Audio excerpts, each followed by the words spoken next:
നമസ്കാരം, മലയാളി വാർത്തയിലേക്ക് സ്വാഗതം. യൂറോപ്പിൽ സമാധാനം കൈവിട്ടു പോകുന്ന നിലയിൽ യുക്രൈൻ റഷ്യ യുദ്ധം രൂക്ഷമാകുന്നു. റഷ്യൻ വ്യോമതാവളങ്ങൾക്ക് നേരെ യുക്രൈന്റെ ഡ്രോൺ ആക്രമണം ശക്തമാക്കി. ഒലേന്യ, ബെലായ വ്യോമതാവളങ്ങളിൽ യുക്രൈൻ കടുത്ത ആക്രമണം നടത്തിയതായാണ് റിപ്പോർട്ടുകൾ. 40ഓളം റഷ്യൻ യുദ്ധവിമാനങ്ങളെ ആക്രമിച്ചതായി യുക്രൈൻ അവകാശപ്പെട്ടു. ഞായറാഴ്ച യുക്രൈനിലെ സൈനിക പരിശീലന കേന്ദ്രത്തിൽ റഷ്യ മിസൈൽ ആക്രമണം നടത്തിയതിന് പിന്നാലെയാണ് യുക്രൈൻ ഡ്രോണുകളുമായി എത്തിയത്. റഷ്യയുടെ ആക്രമണത്തിൽ 12 പേർ മരിക്കുകയും 60ഓളം പേർക്ക് പരിക്കേൽക്കുകയും ചെയ്തിരുന്നു. 40ഓളം റഷ്യൻ യുദ്ധവിമാനങ്ങളെ യുക്രൈൻ ആക്രമിച്ചതായാണ് വാർത്താ ഏജൻസിയായ റോയിട്ടേഴ്സ് റിപ്പോർട്ട് ചെയ്യുന്നത്. യുക്രൈനിലേക്ക് ദീർഘദൂര മിസൈലുകൾ തൊടുത്താൻ വിന്യസിച്ചിട്ടുള്ള TU-95 അതുപോലെ തന്നെ TU-2020 സ്ട്രാറ്റജിക് ബോംബറുകൾ അടക്കം ആക്രമിച്ചതായാണ് യുക്രൈൻ സുരക്ഷാ ഏജൻസികൾ അവകാശപ്പെടുന്നത്.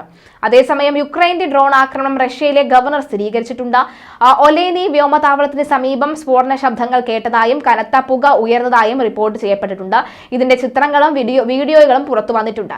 റഷ്യയിലെ ഏറ്റവും പ്രധാനപ്പെട്ട വ്യോമതാവളങ്ങളിൽ ഒന്നാണ് ഒലേനിയയിലേത് എന്ന കാര്യത്തിൽ സംശയമില്ല. ബെലായ വ്യോമതാവളവും ആക്രമിക്കപ്പെട്ടതായാണ് പുറത്തുവരുന്ന റിപ്പോർട്ടുകൾ. റഷ്യയ്ക്ക് നേരെ യുക്രൈൻ നടത്തുന്ന ഏറ്റവും വലിയ ഡ്രോൺ ആക്രമണങ്ങളിൽ ഒന്നാണ് ഇത്. യുക്രൈൻ ഡ്രോൺ ആക്രമണത്തിന് കനത്ത തിരിച്ചടി നൽകാനാണ് റഷ്യയും ഒരുങ്ങുന്നത്.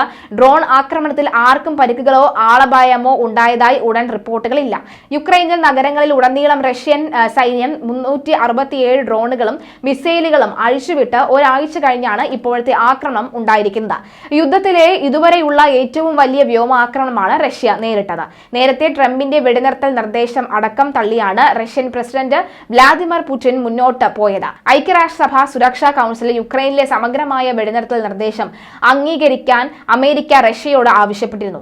കര, വ്യോമ, കടലാക്രമണങ്ങൾ, നിർണായക അടിസ്ഥാന സൗകര്യങ്ങൾക്കെതിരായ ആക്രമണം എന്നിവയെല്ലാം 30 ദിവസത്തിലേക്ക് നിർത്തലാക്കണമെന്നാണ് US നിർദ്ദേശത്തിൽ ഉൾപ്പെടുന്നത്.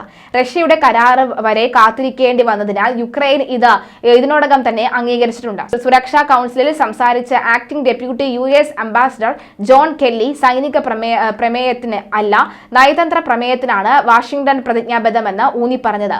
ഏതെങ്കിലും ഒരു രാജ്യത്തിന്റെ താൽപര്യങ്ങളിൽ വിട്ടുവീഴ്ച ചെയ്യാതെ എല്ലാ രാജ്യങ്ങളുടെയും സംരക്ഷണം ഉറപ്പാക്കുന്ന ഒരു സുരക്ഷാ ചട്ടമാണ് എല്ലാ രാജ്യങ്ങളും സ്വീകരിച്ചാൽ മാത്രമേ യൂറോപ്യൻ സമാധാനവും സ്ഥിരതയും കൈവരിക്കാൻ കഴിയൂ എന്ന് പുടിൻ വ്യക്തമാക്കിയിരുന്നു.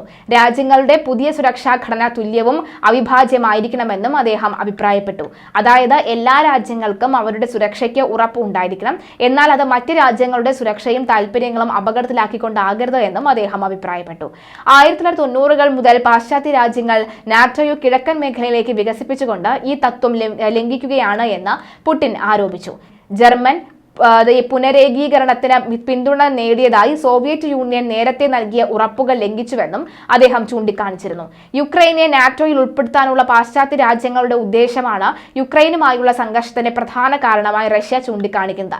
റഷ്യൻ ഉദ്യോഗസ്ഥർ നാറ്റോയെ ശത്രുപരമായ സംഘടനയെന്നും അമേരിക്കൻ ഭൗമരാഷ്ട്രീയ സ്വാധീനത്തിന്റെ ഉപകരണമെന്നും മുദ്രകുത്തി.